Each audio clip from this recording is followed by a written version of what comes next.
Welcome to the Irish Revolution. One of the open wounds of this period of the conflict was the ongoing hunger strike of the Lord Mayor of Cork, Terence McSwiney. McSwiney, an idealistic IRA leader in Cork, made a perfect martyr. He was arrested in August and subsequently sent to Brixton Prison in London. He immediately went on hunger strike in protest of his internment and the military trial that condemned him. A similar strike was organised in Cork Jail also. In late August, the British government believed that releasing McSwiney would devastate the morale of Crown forces, possibly even leading to mutinies. The hunger strike would become an ordeal for both sides, as McSwiney's case garnered world attention, often quite sympathetic. There were even appeals for the Pope to intervene.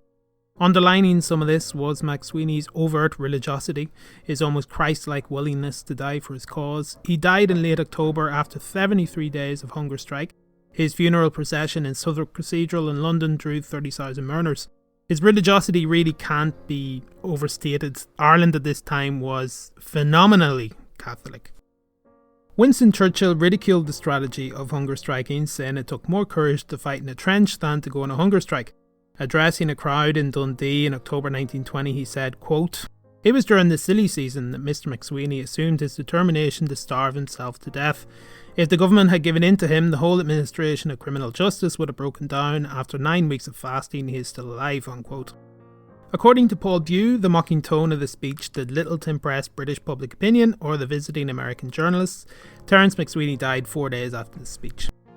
At this stage, in October 1920, the Irish Revolution was becoming big news globally, with the McSwiney hunger strike drawing international attention to what was increasingly being seen as a dirty little war that Britain was fighting against its oldest colony. Tempo of IRA attacks against Crown forces seemed to be accelerating, with attacks in Cork, Roscommon, Derry, Clare, Dublin, Westmeath, Offaly, Fermanagh, Sligo, Tipperary, Galway and Kerry. Not only were the attacks becoming more frequent and slightly more sophisticated, but indeed were incurring greater casualties and as a result greater reprisals by Crown forces. This will culminate next month in the bloody events of November 1920, when it seemed like the British were beginning to lose their appetite to ramp up the violence in Ireland, and when the hawks in the British cabinet would slowly begin to lose ground to those who wanted some kind of political settlement in order to finally deal with the Irish question, a thorn in the side of British politics for almost a century. Prime Minister Lloyd George, one of the great political intriguers of his day, was as ever difficult to read, but he seemed to believe in October 1920 that they had, quote,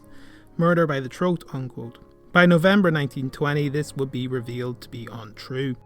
Now, in keeping with the channel's recent focus on the North, I ought to devote a little bit of time to the creation of the special Ulster Constabulary in October 1920. The war in the North was very different elsewhere in the country due to the unique circumstances of there being a loyal Protestant majority extremely hostile to the Republican cause. In earlier episodes, I touched on the ongoing sectarianism in the North, with Catholics getting kicked out of their jobs and terrible scenes in Belfast and Lisburn in particular, which some historians go so far as to refer to as pogroms. The IRA in the North, in general, were far less active than in the South, partly for the reasons already mentioned. The majority of attacks initiated by the Northern IRA were in fact a direct result of Southern encouragement made all the more explicit with the introduction of a divisional command structure in spring 1921, which I'll get back to in a future episode. During the first 28 months of the War of Independence, 13 members of Crown forces were killed in Ulster, most of them in Belfast and South Armagh. This number would rocket up in the months following the creation of the Northern Division in spring 1921 to 25 over 4 months. Robert Lynch states that many nationalists and even Republicans were wary of an aggressive strategy like this. A shooting or a burning of a barracks would inevitably lead to a tit-for-tat attack, usually in Belfast. Carr Healy, a Northern nationalist, even contacted the IRA leadership in Dublin, pleading for them to end the Northern campaign due to its counterproductive nature. The Northern government, created under the Government of Ireland Act 1920, responded to these threats with the creation of a new reserve police force. There were local initiatives prior to this, such as ad hoc volunteer forces who patrolled isolated border areas in the summer of 1920. The RIC was increasingly seen by the Northern establishment as ineffective, or even as colluding with Republicans in some areas. The Ulster Special Constabulary was thus created in October 1920. By June 1922, there would be 35,000 members.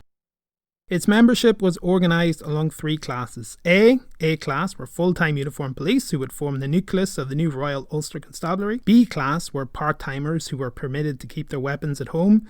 They were effectively a legal paramilitary force who would earn a gruesome reputation in the years to come. C class were the largest group. They were reservists who would be called out in a particularly dire situation such as an invasion, and of course never had to be used. The British, who supported the creation of this special constabulary, were highly criticised for this at the time. Officially, Catholics were allowed to join the force, but as you can imagine, few did, nor were they encouraged to do so particularly. The B Specials in particular would enter Catholic folk memory as the northern equivalent of the despised Black and Tans. I'll leave you with a quote by Robert Lynch. Quote, "The existence of the USC would highlight the main feature of the Northern government, a paranoid obsession with security and the largely non-existent threat from the IRA." Unquote. Thanks for watching, folks. Next month is going to be a big one. Bloody Sunday in Kilmichael. I'll try not to make it 6 hours long. I might even do 2 episodes, I'm not sure. I'll do my best. Alright, good luck now.